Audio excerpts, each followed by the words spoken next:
A very warm welcome to all of you. This is your captain Akash Sharma, and here we will play the question asked in test number 1 of Vision IS test series. और ये test number है 6310। जैसा कि आप सभी को पता है, हमने सेकेंड पार्ट कंप्लीट कर लिया है। सेकेंड पार्ट में क्वेश्चन नंबर 21 से 40 तक कंप्लीट किए थे। आज थर्ड पार्ट में हम क्वेश्चन नंबर 41 से 60 तक कंप्लीट करेंगे। इससे पहले कि क्वेश्चन नंबर 41 पर चला जाए, एज यूजुअल बिल गेट्स का एक वक्तव्य है, चाहे आप में कितनी भी काबिलियत क्यों ना हो, चाहे आप में कितनी भी योग्यता क्यों ना हो, केवल एकाग्रचित होकर ही आप महान कार्य कर सकते हैं। मीन्स अगर आपको सफल होना है तो आपको एकाग्रचित होना ही पड़ेगा। बस केवल काबिलियत से आप सफल नहीं हो सकते। चलिए क्वेश्चन नंबर 41 पर चलते हैं। Question number 41।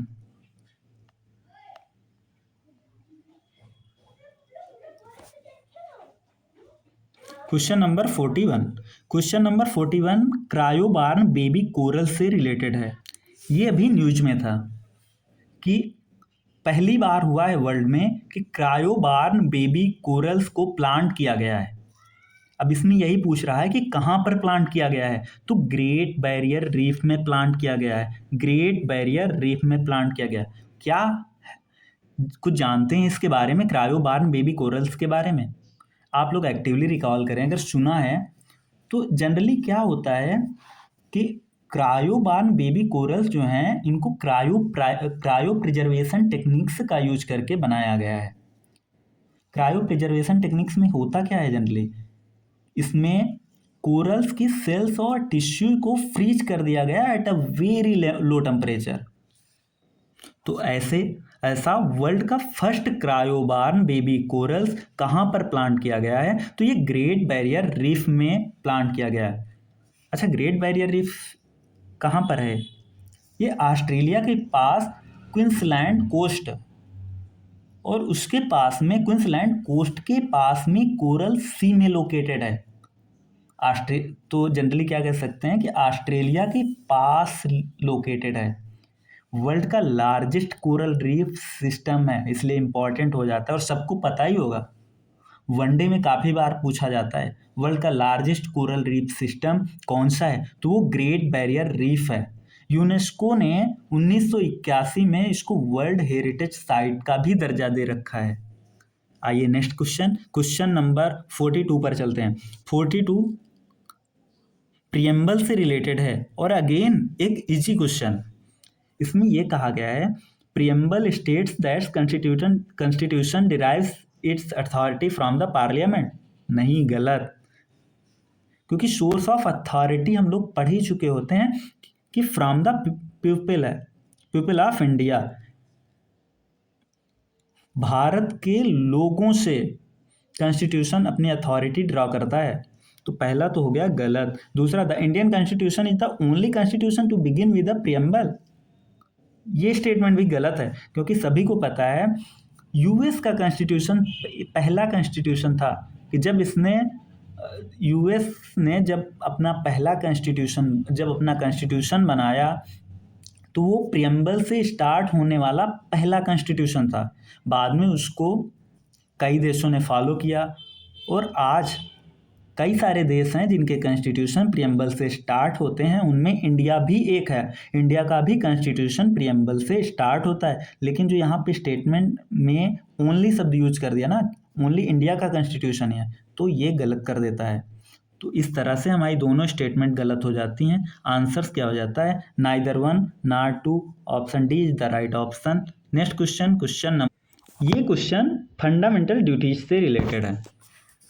फंडामेंटल ड्यूटीज से रिलेटेड है। अच्छा, आप लोगों ने एक वर्मा कमेटी के बारे में सुन रखा होगा। 1999 में 1999 में एक कमेटी बनती है, वर्मा कमेटी। किससे रिलेटेड थी है? हाँ, ये सिटीजन्स की फंडामेंटल ड्यूटीज से रिलेटेड थे। इस कमेटी को बनाया क्यों गया था? तो इस कमेटी को ये आइडेंटिफाई करना था कि कौन से लीगल प्रोविजंस इंडिया में ऑलरेडी एग्जिस्ट करते हैं जो कि कुछ फंडामेंटल ड्यूटीज के इम्प्लीमेंटेशंस को इंश्योर करते हैं, कि उनके इन्फोर्समेंट को इंश्योर करते हैं। तो इसने अपनी जब प्रॉपर रिपोर्ट दी तब बताया कि कुछ एक्ट्स हैं जो कि फंडामेंटल ड्यूटीज़ के इम्प्लीमेंटेशन को इंश्योर करते हैं, फंडामेंटल ड्यूटीज़ को बैकिंग देते हैं। ऐसा एक एक्ट था prevention of insult to national honour act, prevention of insult to national honour act. और ये कब बनता है? ये 1971 में बना था। इसमें क्या कहा गया था कि अगर कोई सिटीजन कॉन्स्टिट्यूशंस का, नेशनल फ्लैग का या नेशनल एंथम का डिसरेस्पेक्ट करता है तो उसको सज़ा दी जा सकती है। तो उसके प्रिवेंशन को रोकता है कि कोई भी व्यक्ति कॉन्स्टिट्यूशन, नेशनल फ्लैग या नेशनल एंथम्स को डिसरेस्पेक्ट नहीं करेगा। दूसरा ऐसा एक एक्ट है protection of civil rights act. ये कब का था? 1955 में। 1955 में एक एक्ट आया protection of civil rights act. इसका मेन प्रोविजन यही था कि अगर कोई सिटीजन कास्ट और रिलीजन को लेकर कोई ऑफेंस करता है तो उसके पनिशमेंट की बात की गई थी। और ऐसे ही एक एक्ट आता है unlawful activities prevention act, UAPA. आप सभी ने सुन रखा होगा यूएपीए 1967 का। इसमें किसी भी कम्युनल ऑर्गेनाइजेशन को अनलॉफुल एसोसिएशन डिक्लेयर करने की बात की गई थी, कि अगर कोई अनलॉफुल एक्टिविटीज में लिप्त पाया जाता है, कोई भी ऑर्गेनाइजेशन है, तो उसको अनलॉफुल एसोसिएशन डिक्लेयर किया जा सकता है। ऐसे ही एक और एक्ट है representation of the people act, representation of the people act 1950 और 1951। तो इसमें 1951 में रिप्रेजेंटेशन ऑफ पीपल एक्ट 1951, इसमें ये प्रोविजन है कि अगर कोई करप्ट प्रैक्टिसेस में इन्वॉल्व पाया जाता है रिगार्डिंग इलेक्शंस, या फिर कोई दो सेक्शंस के बीच में on the basis of religion, race, enmity पैदा करने की कोशिश करता है, तो उसको भी पनिशमेंट का प्रोविजन है। एक ऐसे ही एक्ट है wild life protection act of 1972। इसमें क्या होता है, रेयर और एंडेंजर्ड स्पीसीज के ट्रेड को अगर कोई सिटीजन करता है तो उसको प्रोहिबिट किया जाता है। ऐसे ही एक और एक्ट है forest conservation act of 1980, forest conservation act of 1980। इसमें होता है कि अगर आप कोई फॉरेस्ट लैंड है उसको आप नॉन फॉरेस्ट लैंड की तरफ डाइवर्ट करते हैं या फिर इनडिस्क्रिमिनेट डिफॉरेस्टेशन को भी बढ़ाते हैं, तो उसके लिए प्रोविजन करता है कि ये उसको रोकता है। और आईपीसी तो सुन ही रखा होता है कि आईपीसी में कोई इंडियन पिनल कोड में अगर कोई सिटीजन्स है जो देश की यूनिटी और इंटीग्रिटी के लिए खतरा पैदा करता है तो उसको सज़ा दी जा सकती है।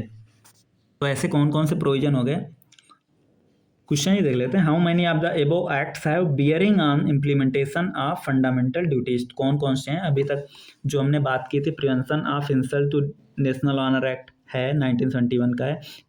अगर कोई कॉन्स्टिट्यूशन, नेशनल फ्लैग और नेशनल एंथम को डिसरेस्पेक्ट करता है तो उसको रोकता है।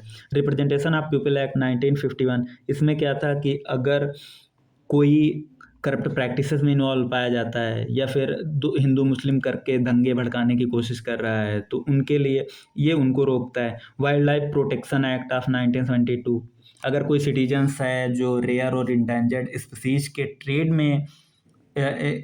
ट्रेड को करता है तो उसको ये प्रोहिबिट करता है। अनलॉफुल एक्टिविटीज प्रिवेंशन एक्ट 1967 का, इसमें यह है कि किसी भी कम्युनल ऑर्गेनाइजेशंस को आप अनलॉफुल एसोसिएशन डिक्लेयर कर सकते हैं, तो ये भी है। तो all four is the correct option. अच्छा, इसके अलावा और कौन कौन से एक्ट की हमने बात की, तो ये तो हो गया prevention of insult to national honour act, RPA 1951, WPA 1972 sorry, UAPA 1967। इसके अलावा हमने और किसकी बात की थी, फॉरेस्ट कंजर्वेशन एक्ट 1980 का। 1955 का था protection of civil rights act, 1955 का था protection of civil rights act. IPC Indian penal code की बात की गई थी।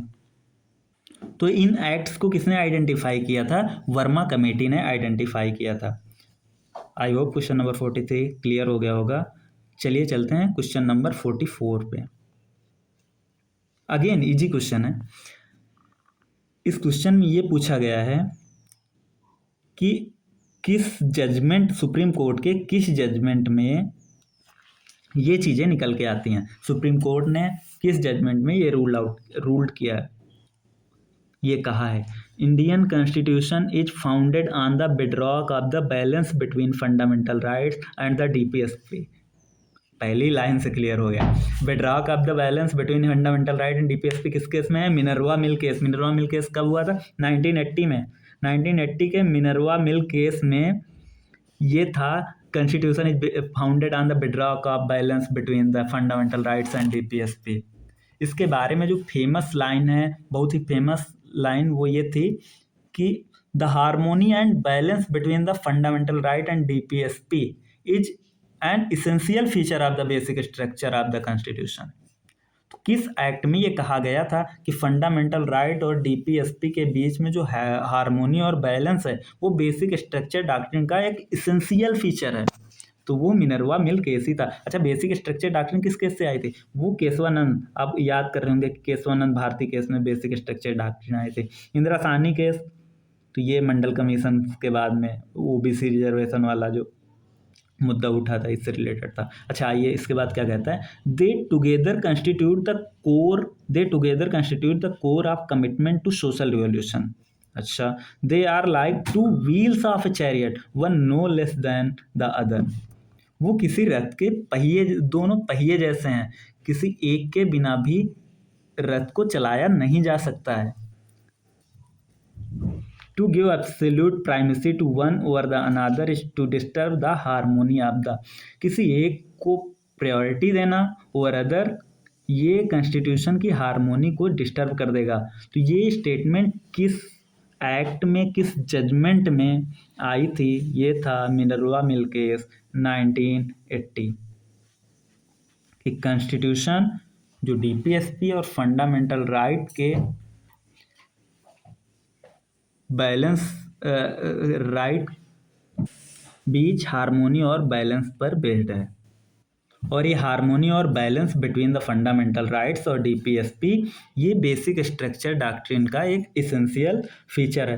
Next question, question number 45। Question number 45 में ये कहा गया है कि इंडिया अगर किसी नेबरिंग कंट्री को, मान लो बांग्लादेश हुआ या फिर नेपाल, भूटान, किसी को अगर अपनी टेरिटरी देती है तो उसको कौन सी मेजॉरिटी की ज़रूरत पड़ेगी, उसको वो एग्जीक्यूटिव एक्शंस के थ्रू किया जा सकता है, कॉन्स्टिट्यूशनल अमेंडमेंट लाना पड़ेगा, या ऑर्डिनरी बिल के थ्रू किया जा सकता है। चलिए इससे पहले कुछ बेसिक्स कर लेते हैं। आपने एक बहुत ही हाईलाइटेड केस सुन रखा होगा, बेरूबारी यूनियन केस। उसमें क्या हुआ था, उसमें यही था ना कि वेस्ट बंगाल की कुछ एक टेरिटरी थी, बेरूबारी को ईस्ट पाकिस्तान, मीन्स उस समय बांग्लादेश तो आया नहीं था, बांग्लादेश 1971 में बना, तो उसको ईस्ट पाकिस्तान को दिया जाना था। तब सुप्रीम कोर्ट के पास ये मुद्दा जाता है कि क्या बिना कॉन्स्टिट्यूशनल अमेंडमेंट के टेरिटरी को सीट किया जा सकता है। तो सुप्रीम कोर्ट ने ये क्या कहा था कि अगर इंडियन टेरिटरी को किसी फॉरेन स्टेट को देना है तो आप केवल अंडर आर्टिकल 368 कॉन्स्टिट्यूशन के अमेंडमेंट के थ्रू ही दे सकते हैं। और ये कॉन्स्टिट्यूशनल अमेंडमेंट बिल को आपको दोनों हाउस से 2/3 मेजोरिटी से पास करवाना पड़ेगा। तो क्वेश्चन तो यहीं क्लियर हो गया कि कौन सा स्टेटमेंट सही हो जाएगा कि कॉन्स्टिट्यूशनल अमेंडमेंट बिल की ज़रूरत है, pass by 2/3 majority. Option B is the right option. लेकिन अच्छा एक और कहा जाता है कि अगर बाउंड्री डिस्प्यूट सेटल करना है, मान लो इंडिया हो गया और बांग्लादेश हो गया, बांग्लादेश ही ले लेते हैं, इनके बीच में कोई बाउंड्री डिस्प्यूट हो जाता है, या फिर नेपाल ले ले रहे हैं, काला पानी वाला एरिया, तो अगर इनके बीच में बाउंड्री डिस्प्यूट हो जा रहा है तो उसके लिए भी उसको अगर सेटलमेंट करवाना है, तो बाउंड्री डिस्प्यूट के सेटलमेंट के लिए क्या कॉन्स्टिट्यूशनल अमेंडमेंट बिल की उसके लिए भी ज़रूरत पड़ती है? नहीं। अगर आप टेरिटरी को नहीं दे रहे हैं, अगर आप टेरिटरी इंडिया टेरिटरी को सीड नहीं कर रहा है, महज सेटलमेंट करवाना है, बाउंड्री डिस्प्यूट का सेटलमेंट करना है, तो वो एग्जीक्यूटिव एक्शंस के थ्रू किया जा सकता है। क्वेश्चन नंबर 45 कंप्लीट हुआ। क्वेश्चन नंबर 46 पर आते हैं। 46 गवर्नमेंट ऑफ इंडिया एक्ट 1935 से रिलेटेड है। इससे पहले के क्वेश्चन पर चलें, गवर्नमेंट ऑफ इंडिया एक्ट 1935 को बेसिक से रिवाइज कर लेते हैं। तो इससे रिलेटेड कुछ पॉइंट आप लोग रिकॉल करने की कोशिश करें। देखते हैं पहला पॉइंट क्या था कि अच्छा 1935 वाला जो एक्ट था ये माना जाता है कि सबसे लेंदी और डिटेल्ड था। इसमें कहा जाता है कि 321 सेक्शंस थे, 321 सेक्शंस और 10 शेड्यूल्स थे। फीचर्स पे आते हैं तो इसमें क्या था, पहला ये था कि ऑल इंडिया फेडरेशन बनाना है, ऑल इंडिया फेडरेशन बनाने की बात कही गई थी। और क्या करा गया था कि पावर्स को 3 लिस्ट में डिवाइड कर दिया गया था। Federal list, all India federation बनाया गया था, पावर्स को 3 लिस्ट में डिवाइड कर दिया गया था, फेडरल लिस्ट, प्रोविंशियल लिस्ट और कंकरेंट लिस्ट। फेडरल लिस्ट में कितने आइटम्स थे? फेडरल लिस्ट में जो है 59 आइटम्स थे। कितने आइटम्स थे? 59 आइटम्स थे। प्रोविंशियल लिस्ट में कितने आइटम्स थे? प्रोविंशियल लिस्ट में 54 आइटम्स थे। And the last concurrent list में कितने आइटम्स थे? 36 आइटम्स थे। और जो रेसिड्यूरी पावर्स थी वो गवर्नर जनरल को दे दिया गया था। गवर्नर जनरल में वायसराय होता था, तो वायसराय को दे दिया गया था। लेकिन क्या फेडरेशन कभी एग्जिस्टेंस में आया? फेडरेशन एग्जिस्टेंस में आया ही नहीं, क्योंकि प्रिंसली स्टेट्स ने उनको ज्वाइन ही नहीं किया था। फेडरेशन को कैसे बनाया जाता था? ब्रिटिश प्रोविंसेस के सारे स्टेट्स और प्रिंसली स्टेट्स, इनको मिला के फेडरेशन बनाया जा सकता है, लेकिन प्रिंसली स्टेट्स ने कभी एक्सेप्ट नहीं करा, तो कभी फेडरेशन इन एग्जिस्टेंस में आया ही नहीं। पहला पॉइंट तो ये हो गया कि ऑल इंडिया फेडरेशन बनाया जाना था। 3 लिस्ट, पावर्स को 3 लिस्ट में डिवाइड किया गया था। और सेकेंड पॉइंट क्या हो सकता है? सेकेंड पॉइंट, इसने प्रोविंशियल डायरकी को ख़त्म कर दिया, कुछ 1919 से आई थी। 1919 से जो प्रोविंशियल डायरकी आई थी उसको ख़त्म कर दिया और उसके स्थान पे प्रोविंशियल ऑटोनॉमी को इंट्रोड्यूस किया। और जो डायरकी प्रोविंशियल लेवल पर थी वो सेंट्रल लेवल पर डायरकी इंट्रोड्यूस की। वो डायरकी अभी कहाँ हो गई थी? सेंट्रल लेवल पर हो गई थी। चौथा पॉइंट ये था कि इसने बाइकैमरलिज्म इंट्रोड्यूस किया 6 आउट ऑफ 11 प्रोविंसेस में। और ये 6 कौन कौन से स्टेट्स थे? तो इसमें सबसे पहले असम, बंगाल, बिहार, बॉम्बे, मद्रास, एक और छूट रहा है, यूपी। कौन कौन से थे? 3 तो ऐसे ही आते ना, बंगाल, बॉम्बे, मद्रास, और कौन सा था? असम, यूपी, बिहार। ये 6 स्टेट थे। 6 स्टेट में प्रोविंशियल लेवल पर बाइकैमरलिज्म इंट्रोड्यूस किया। मीन्स अब लेजिस्लेटिव काउंसिल्स और लेजिस्लेटिव असेंबली होंगी। हालांकि बहुत सारी रेस्ट्रिक्शंस रखी गई थी। और इसमें 5वां पॉइंट क्या है? 5वां पॉइंट यह है, जो मताधिकार दिया गया था ना, उस मताधिकार को अभी बहुत ज़्यादा एक्सटेंड कर दिया गया था। मीन्स 10% लोग अब वोट कर सकते थे। नेक्स्ट पॉइंट क्या हो सकता है? नेक्स्ट पॉइंट ये था कि जो अभी तक कम्युनल रिप्रेजेंटेशन जो 1909 में मुस्लिम्स को दिया गया था। 1919 में फिर से एक्सटेंड करा गया था, जिसमें 6 एंग्लो इंडियन, यूरोपियन और इंडियन क्रिश्चियन को दिया गया था। इसके बाद में वही कम्युनल रिप्रेजेंटेशन यहाँ पर एक्सटेंड कर दिया गया था। किसके लिए? यहाँ पर depressed class means SC ST, women और लेबर के लिए, वुमेन और लेबर के लिए उसको और एक्सटेंड कर दिया गया था। 7th पॉइंट क्या हो सकता है? 7th पॉइंट क्या हो सकता है कि जो 1858 में काउंसिल्स बनाई गई थी ना, जो सेक्रेटरी ऑफ स्टेट को असिस्ट करेगी, उस काउंसिल्स को हटा दिया गया। काउंसिल्स को हटा दिया गया, उसकी जगह पर क्या आया? एक टीम ऑफ एडवाइजर्स दे दी गई सेक्रेटरी ऑफ स्टेट को। नेक्स्ट पॉइंट क्या हो सकता है? एक फेडरल कोर्ट बनाने की बात की गई थी जो 1937 में आया, और रिजर्व बैंक बनाने की भी बात इसी में की गई थी। और इसी में ये भी कहा गया था ना कि फेडरल पब्लिक सर्विस कमीशन, उसके अलावा प्रोविंशियल पब्लिक सर्विस कमीशन और जॉइंट पब्लिक सर्विस कमीशन की भी बात की गई थी। तो आइए ब्रीफली इसको रिवाइज कर लेते हैं। Government of India act 1935, Laxmikanth में कितने पॉइंट दिए गए थे? 10 पॉइंट दिए गए थे ना। पहला, बहुत जल्दी से करेंगे, एक एक वर्ड भी याद रख लेंगे, तब भी आप पॉइंट को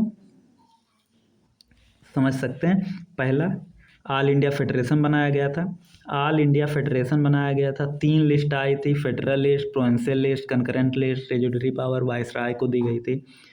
सेकेंड पॉइंट क्या था? सेकेंड पॉइंट था कि प्रोविंशियल ऑटोनॉमी आ जाती है, प्रोविंशियल ऑटोनॉमी आ जाती है। थर्ड पॉइंट क्या था? थर्ड पॉइंट ये था कि सेंट्रल लेवल पर डायरकी स्टैब्लिश की जाती है। थर्ड पॉइंट था सेंट्रल लेवल पर डायरकी स्टैब्लिश की जाती है। फोर्थ पॉइंट क्या था कि 6 आउट ऑफ 11 प्रोविंसेस में बाइकैमरलिज्म इंट्रोड्यूस किया जाता है। और वो 6 प्रोविंसेस कौन से? बंगाल, बॉम्बे, मद्रास, 3 तो याद ही हैं आपको, यूपी बिहार 5 हो गए, असम 6। फिफ्थ पॉइंट क्या था? फिफ्थ पॉइंट 10% पॉपुलेशन को लगभग मताधिकार दे दिया गया था। सिक्स पॉइंट क्या था?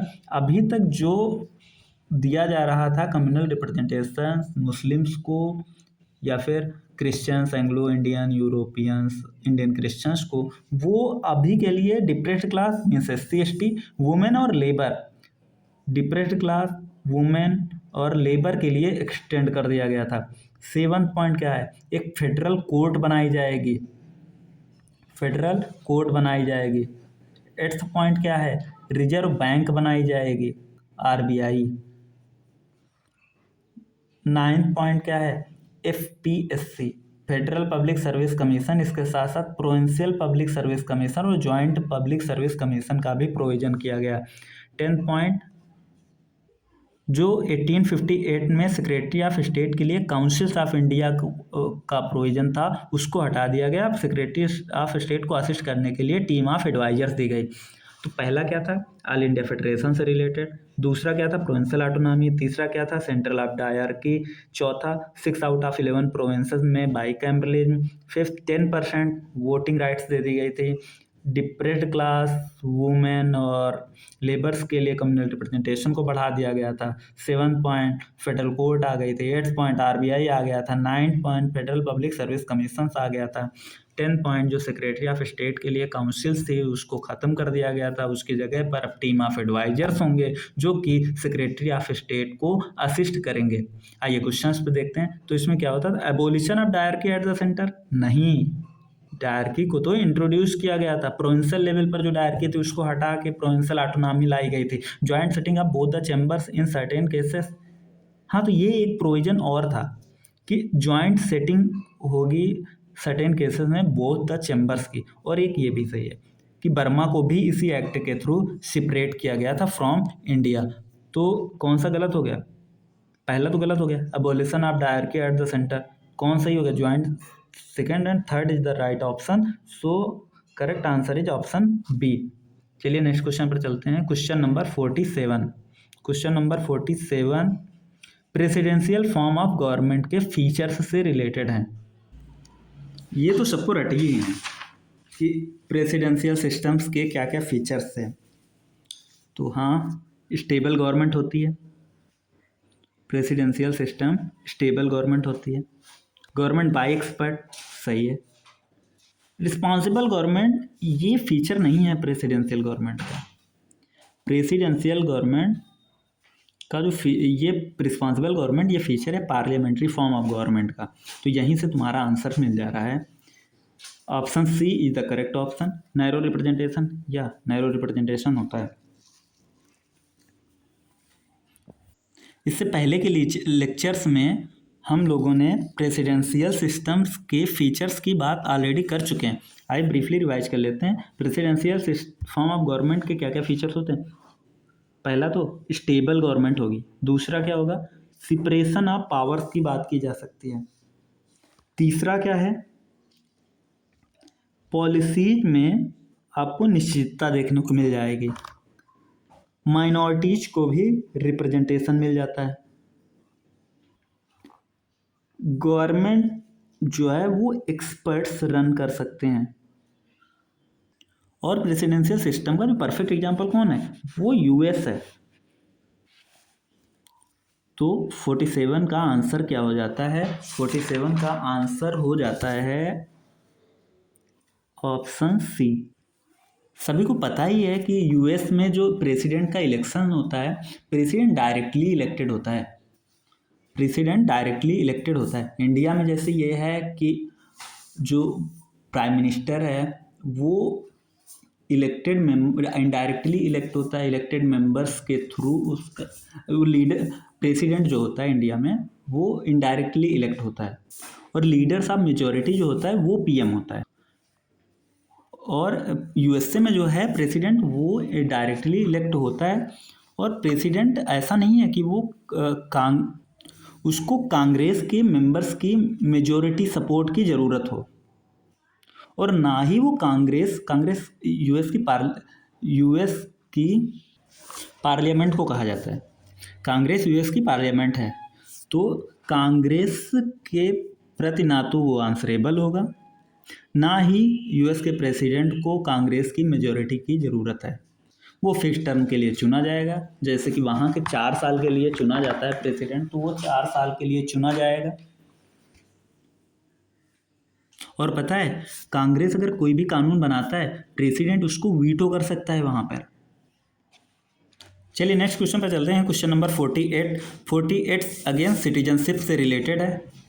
और क्वेश्चन क्या कह रहा है, government of India can grant certificate of naturalisation. तो बाई प्रोसेस ऑफ नेचुरलाइजेशन कौन सिटीजन बन सकता है इंडिया का। तो गवर्नमेंट ऑफ इंडिया किसी भी पर्सन को इंडिया का सिटीजन बना सकता है, बशर्ते कि वो इलीगल माइग्रेंट ना हो और कुछ शर्तों को पूरा करता हो। तो क्या क्या कंडीशंस हैं। फर्स्ट कंडीशन ये है कि वो किसी ऐसे देश का सिटीजन ना हो जहां पर इंडिया के सिटीजन्स को सिटीजनशिप ना दी जाती हो। मीन्स अगर वो किसी ऐसी कंट्री का सिटीजन्स है जहां पर इंडियन सिटीजन्स को डिबार्ड किया जा सकता है कि वो उस देश की सिटीजनशिप नहीं ले सकते, ऐसे देश के बंदे को हम यहाँ भी सिटीजन नहीं दे सकते। दूसरा पॉइंट है कि अगर वो इंडिया का सिटीजन बनना चाह रहा है, तो अगर वो ऑलरेडी किसी दूसरे देश का सिटीजन है तो उसको अपनी सिटीजनशिप छोड़नी पड़ेगी। इंडिया की सिटीजनशिप एक्वायर करने से पहले उसको दूसरे देश की सिटीजनशिप छोड़नी पड़ती है। तीसरा पॉइंट क्या है कि मान लो अगर तुम नेचुरलाइजेशन के लिए एप्लीकेशन डालने वाले हो, तो उससे ठीक 12 महीने, ठीक 1 साल तक तुम इंडिया में रहे हो। इसमें यह भी हो सकता है कि तुम गवर्नमेंट ऑफ इंडिया के अंडर सर्विस में कहीं थे, या फिर कुछ टाइम के लिए सर्विस में थे, मान लिया 6 महीने के लिए सर्विस में थे, 6 महीने के लिए इंडिया में रह रहे थे। तो ये एक प्रोविजन होना चाहिए कि 1 साल तक तुम इंडिया में रहे हो। चौथा पॉइंट क्या है कि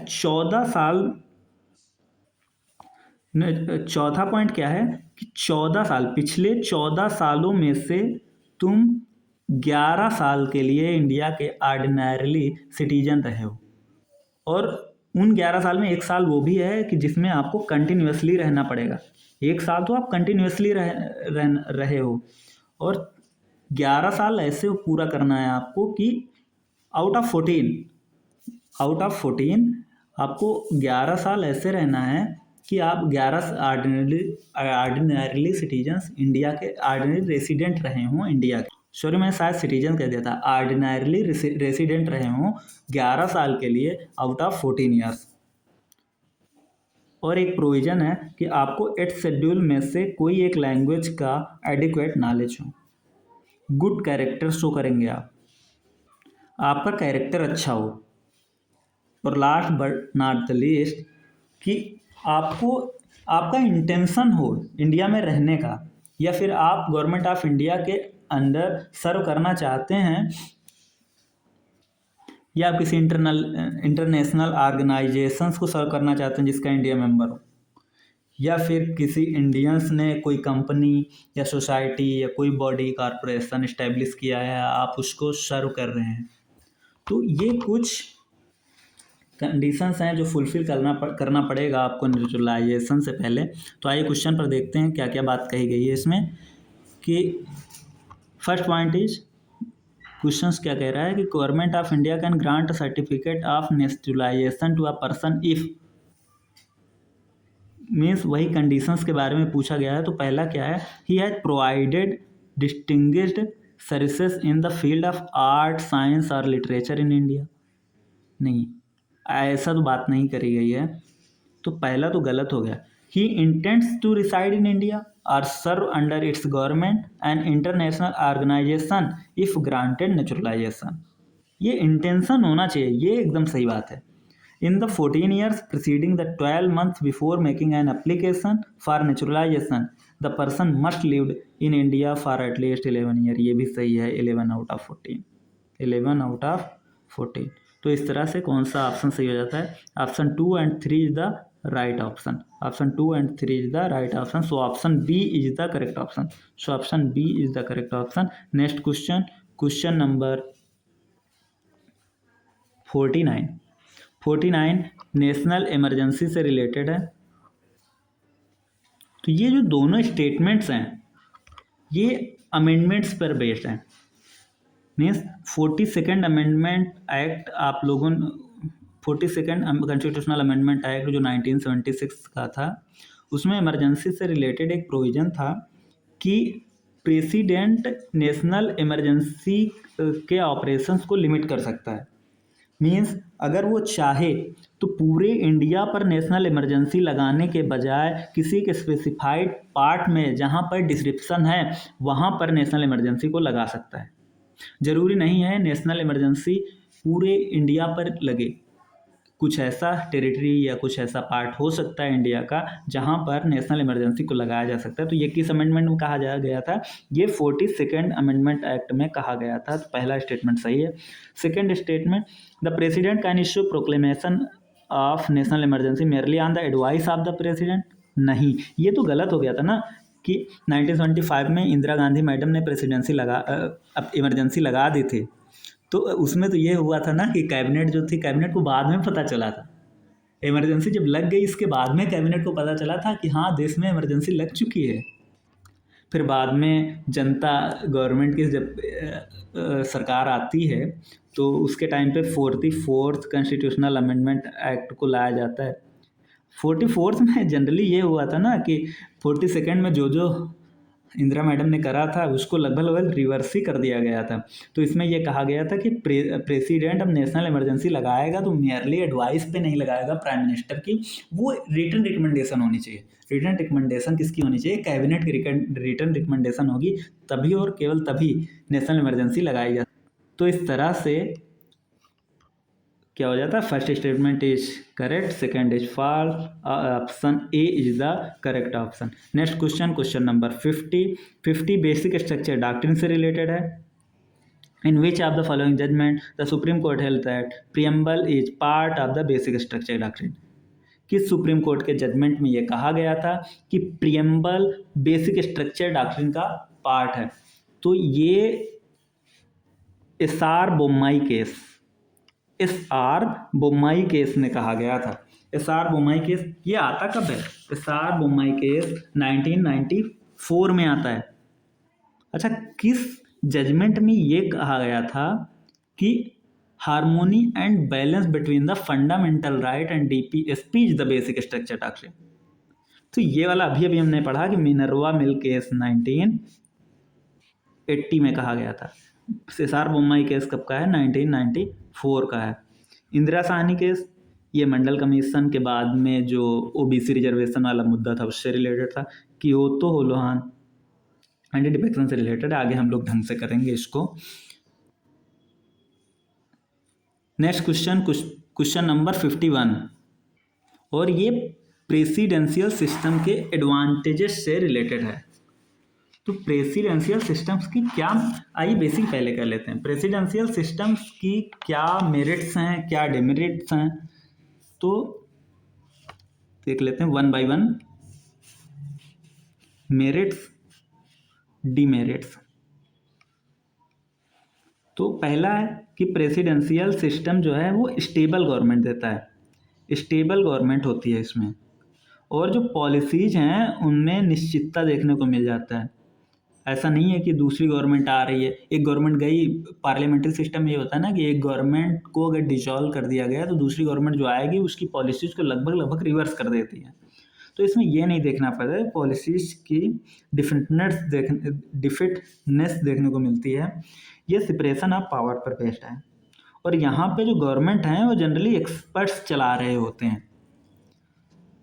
अच्छा, लेकिन इसकी कुछ डिमेरिट्स भी होती हैं। डिमेरिट्स क्या है कि आपको लेजिस्लेचर और एग्जीक्यूटिव के बीच में टसल्स देखने को मिलेंगे, कॉन्फ्लिक्ट उठेंगे, और ये भी कहा जाता है कि ये नॉन रिस्पॉन्सिबल गवर्नमेंट है।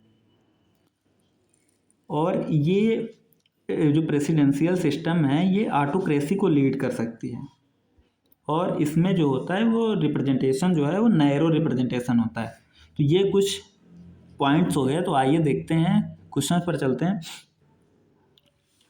विच of the following may be considered as the advantage of presidential system और द पार्लियामेंट्री सिस्टम। तो पहला ये सही है कि रिप्रेजेंटेशन ऑफ माइनॉरिटीज, ये तो एडवांटेज है कि माइनॉरिटीज को भी यहाँ पर रिप्रेजेंटेशन मिलता है, क्योंकि पार्लियामेंट्री सिस्टम में क्या होता है वो मेजोरिटी बेस्ड गवर्नमेंट होती है, तो जो पॉलिसीज भी आती हैं वो वोट बैंक को देख के लाई जाती हैं। यहाँ पर ऐसा नहीं है। स्टेबल गवर्नमेंट ये भी देखने को मिलता है। Less conflict between executive and legislative, ये गलत है, क्योंकि ये वाला पॉइंट तो पार्लियामेंट्री के लिए सही हो सकता है, क्योंकि वहाँ executive is responsible to legislature, so इनके बीच में उतना कॉन्फ्लिक्ट नहीं बनता है। लेकिन यहाँ पर कॉन्फ्लिक्ट होते हैं। Responsive to the public opinion नहीं, ये भी पार्लियामेंट्री का फीचर है। तो first and second is the right option, so option B is the correct option. Next question number 52 again national emergency से रिलेटेड है। National emergency is the one of the most important topic. इसमें क्या कह रहा है? Approval of parliament is necessary for the revocation of the national emergency. नहीं, national emergency वाला chapter हम लोग बहुत जल्दी करेंगे, बहुत अच्छे से। तो इसमें ये जो कहा जा रहा है, क्या पार्लियामेंट का अप्रूवल जरूरी है? नहीं, प्रेसिडेंट किसी भी समय कर सकता है बाय सब्सिक्वेंट प्रोक्लेमेशन, उसको ज़रूरत नहीं पड़ती है कि उसको पार्लियामेंट्री अप्रूवल की ज़रूरत हो। Maximum time period for the operation of national emergency 3 year. नहीं भाई, इंडेफिनेट पीरियड का लगाया जा सकता है। हर 6 महीने पे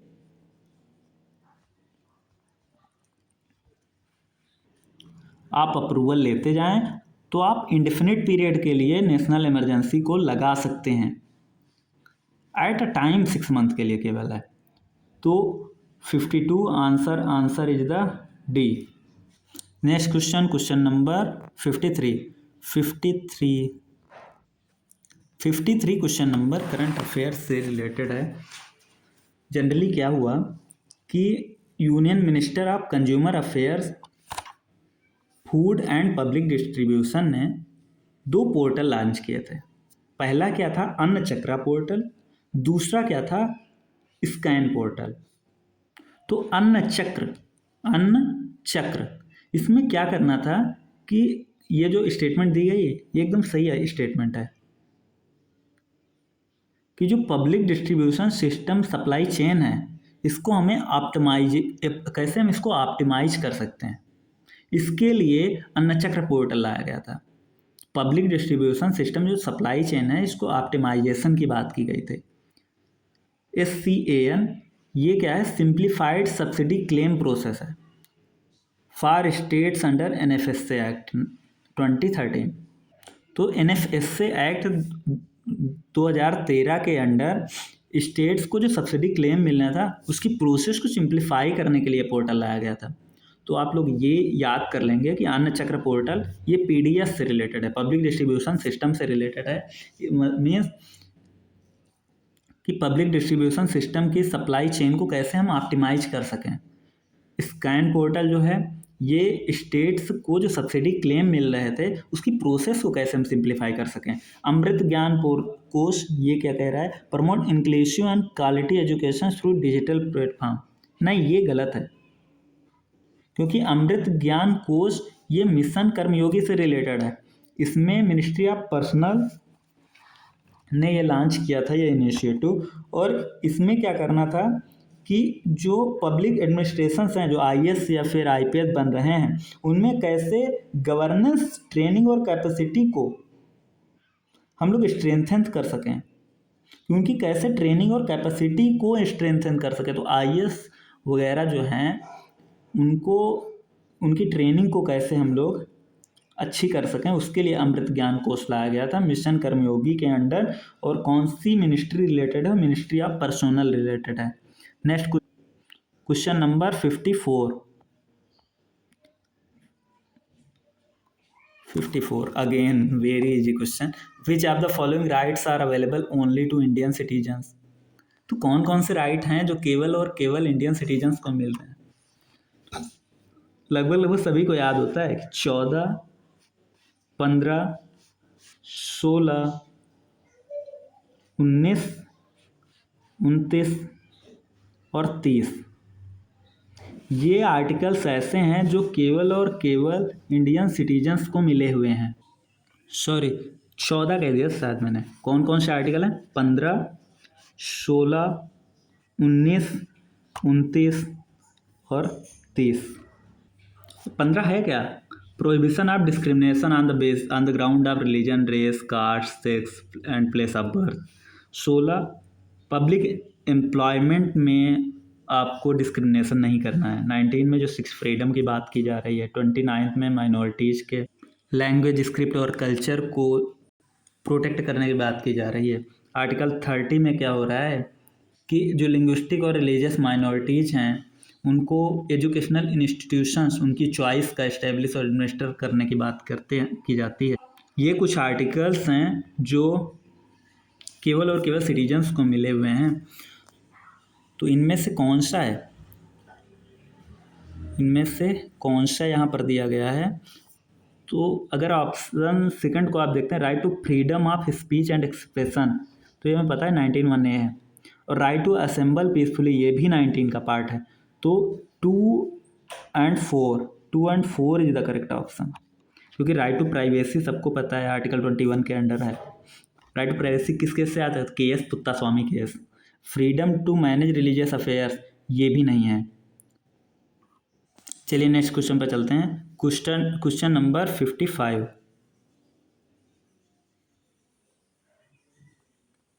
अगेन इजी क्वेश्चन पूछा गया है। इंडियन कॉन्स्टिट्यूशन का जो यूनिटरी फीचर्स है, विच of the following is not a unitary feature of the Indian constitution. Constitution का कौन सा यूनिटरी फीचर नहीं है? तो यूनिटरी फीचर्स हम लोग बेसिक से ही रिवाइज कर लेते हैं पहले। कौन कौन से वो पॉइंट्स हैं जो यूनिटरी फीचर्स हैं?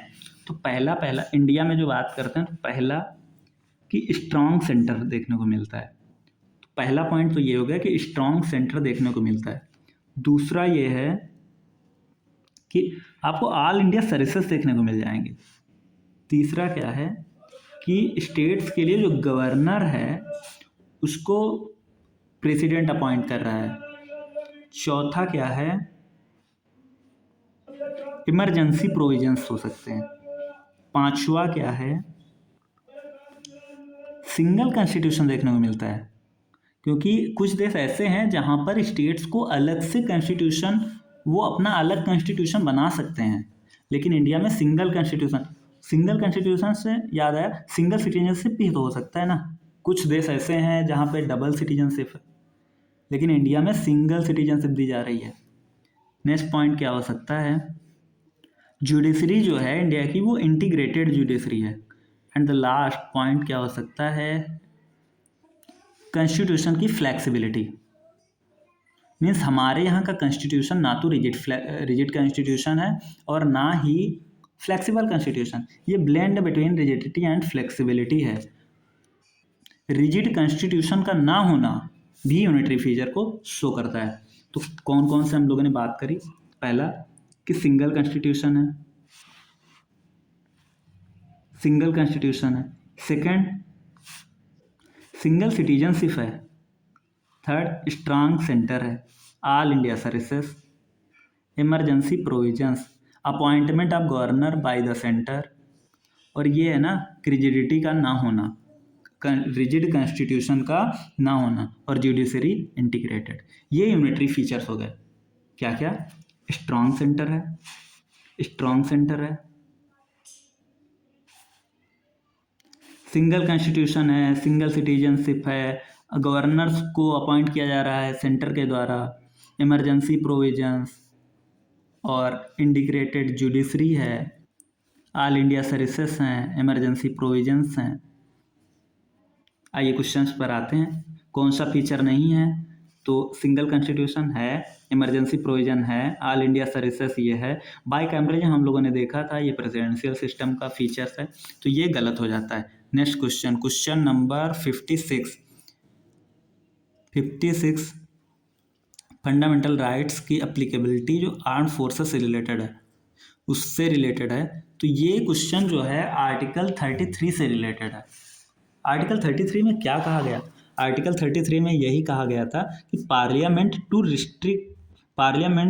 रिस्ट्रिक्ट कर सकता है फंडामेंटल राइट्स को, या आर्म फोर्सेस के मेंबर्स जो होते हैं उनके फंडामेंटल राइट्स को एब्रोगेट कर सकता है, उसको रिस्ट्रिक्ट कर सकता है। तो उसमें कौन को आर्म फोर्सेस के मेंबर्स के अलावा भी आते थे, जैसे आर्म फोर्सेस तो थे ही थे, आर्म फोर्सेस तो थे ही थे, आर्म फोर्सेस के अलावा पैरामिलिट्री भी आते थे, पुलिस फोर्सेस भी आते थे, इंटेलिजेंस एजेंसीज भी आती थी, और एनालॉगस फोर्सेस भी आते थे। इतना ही नहीं, जो एक्सप्रेशन आर्म्ड फोर्सेस है ना, जो एक्सप्रेशन आर्म्ड फोर्सेस है ना, इसमें पता है कौन कौन आता था, ये it also covers employ of armed forces, जैसे कि हो गए बार्बर्स हो गए, कारपेंटर्स हो गए, मैकेनिक्स हो गए, कुक्स हो गए, चौकीदार, बूट मेकर, टेलर्स, जो कि नॉन कम्बैटेंट्स भी हैं, उनको भी इंक्लूड किया गया था।